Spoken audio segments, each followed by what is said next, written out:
ধড়িবাজ মেয়ে সিমির চক্রান্তের এবার কিছুটা হলেও আন্দাজ করতে পারলো রাই। হ্যাঁ বন্ধুরা, ভিডিওটা লাইক দিয়ে দেখতে থাকুন। যে মুহূর্তে কিনা সিমি হঠাৎ করে অনির্বাণের সঙ্গে সেই একই রেস্টুরেন্টে এসে বসে, ঠিক সেই মুহূর্তে স্রোত বলতে থাকে যে এই দিদিভাই, দেখে মনে হচ্ছে না যে ওইটা অনির্বাণ দা এবং সেই মেয়েটা যাকে কিনা তোদের বাড়িতে আমি দেখেছি, সেই মুহূর্তে রাই বলতে থাকে যে কী বলছিস তুই, বলতো তুই হয়তো বা আমার রোগে তোকে পেয়ে গিয়েছে, তুই যেখানে সেখানে সিমিকে দেখতে পাচ্ছিস। অন্যদিকে রাইয়ের বৌমনি বলতে থাকে যে না রাই, সেটা অনির্বাণে, আমি এতটুকু বুঝতে পারছি, কিন্তু সঙ্গে থাকা মেয়েটাকে আমি কোনো মতে চিনতে পারছি না। অন্যদিকে স্রোত বলতে থাকে যে বৌমনি, তুমি ওকে এখনও পর্যন্ত দেখো নি, তো তার জন্য হয়তো তুমি ওকে চিনতে পারছো না। ঠিক সেই মুহূর্তে যখন রাই পেছন করে দেখতে পাই যে সিমি এবং অনির্বাণ রেস্টুরেন্টে বসে আছে, ঠিক সেই সময়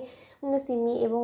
অনির্বাণকে একসঙ্গে ছুটি আড্ডা দিতে দেখে রাইয়ের একটু হলেও অভিমান হয় এবং রাই বলতে থাকে যে অনির্বাণ এখানে আজকে রেস্টুরেন্টে এসে ওকে নিয়ে ওর সঙ্গে সময় কাটাবে, কই আমাকে তো একবারও এই জিনিসটা বলেনি। অন্যদিকে স্রোত বলতে থাকে যে দিদিভাই, এটা তো তোর সমস্যা যে তুই এখনও পর্যন্ত অনির্বাণকে তোর কাছে জবাবদিহি করাটা প্রয়োজন বলে মনে করে উঠতে পারিস নি, তার জন্য অনির্বাণ দা এখনও পর্যন্ত তোকে কোনোরকম কোনো সাফাই দেয় না। অন্যদিকে এই কথা বলা মাত্রই যখন রাই একটু এগোতে যায়, ঠিক সেই মুহূর্তে অনির্বাণ সেখান থেকে উঠে চলে যায় এবং সিম্মি সেখানেই বসে থাকে। অন্যদিকে সিম্মির সঙ্গে দেখা করার জন্য যখন হঠাৎ করে অনির্বাণের সেই বিজনেস পার্টনার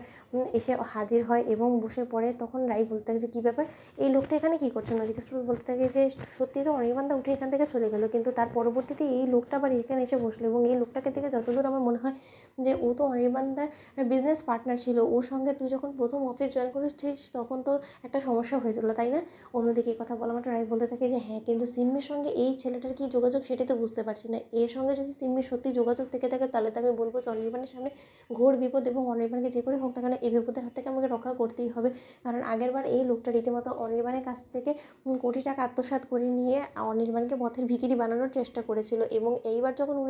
ওনাকে দেখতে পাচ্ছি যে সিম্মির সঙ্গে হাত মিলেছে, তাহলে কি আমি কোনো মতো ধরে নিতে পারি যেটা দুজনে মিলে একসঙ্গে অনির্বাণের বিরুদ্ধে চক্রান্ত করছে। অন্যদিকে স্রোত বলতে থাকে যে দেখে তো তাই মনে হচ্ছে রাই দিদিভাই। ঠিক সেই মুহূর্তে সিম্মি এবং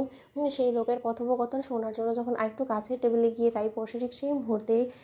সিম্মি বলতে থাকে যে জানো তো, আমি আমার মতো করে আপ্রাণ চেষ্টা চালিয়ে যাচ্ছি, কিন্তু আপাতত অনির্বাণের কভার থেকে এই টাকাগুলো আমি ম্যানেজ করতে পেরেছি চুরি করতে। তাই আমি তোমাকে বলছি যে এই টাকাগুলো থেকে দিয়ে কয়েকদিন দেখো চালানো যায় কি না, তারপরে আমি আরও টাকা অনির কাছ থেকে মিথ্যে অসহায় হওয়ার অভিনয় করে ওর কাছ থেকে আদায় করার চেষ্টা করবো। অন্যদিকে অনির্বাণের সেই শত্রু ফ্রেন্ড বলতে থাকে যে হ্যাঁ, তা তো তুমি খুব ভালো করে পারবে, সেটা তো আমার বোঝা হয়ে গিয়েছে, নয়তো বা সবে মাত্র তুমি ওর বাড়িতে গিয়ে উঠেছো, এই উঠার মধ্যে ও যখন তোমাকে 1-2 লাখ টাকা দিয়ে দিতে পারে, তার মানে তো বোঝা যেতেই পারে যে তুমি সম্পূর্ণের উপর বিশ্বাস অর্জন করে ফেলেছো, এবং এখন আমাদের উদ্দেশ্য হাসিল করতে আমাদের খুব একটা বেশি কাঠখড় পোড়াতে হবে না। অন্যদিকে সিমি বলতে থাকে কিন্তু তার জন্য আমাদেরকে একটু ধৈর্য ধরতে হবে, কারণ এত কিছু সব একসঙ্গে করতে গিয়ে রীতিমতো যদি তাড়াহুড়া করি তাহলে হয়তো আমরা ধরা পড়ে যেতে পারি, এবং ধরা পড়লে কিন্তু আমাদের সব শেষ, আমাদেরকে উল্টো পথের ভিখিরি হয়ে যেতে হবে। তো বন্ধুরা, লাইক এবং শেয়ার করে সাবস্ক্রাইব করতে ভুলো না।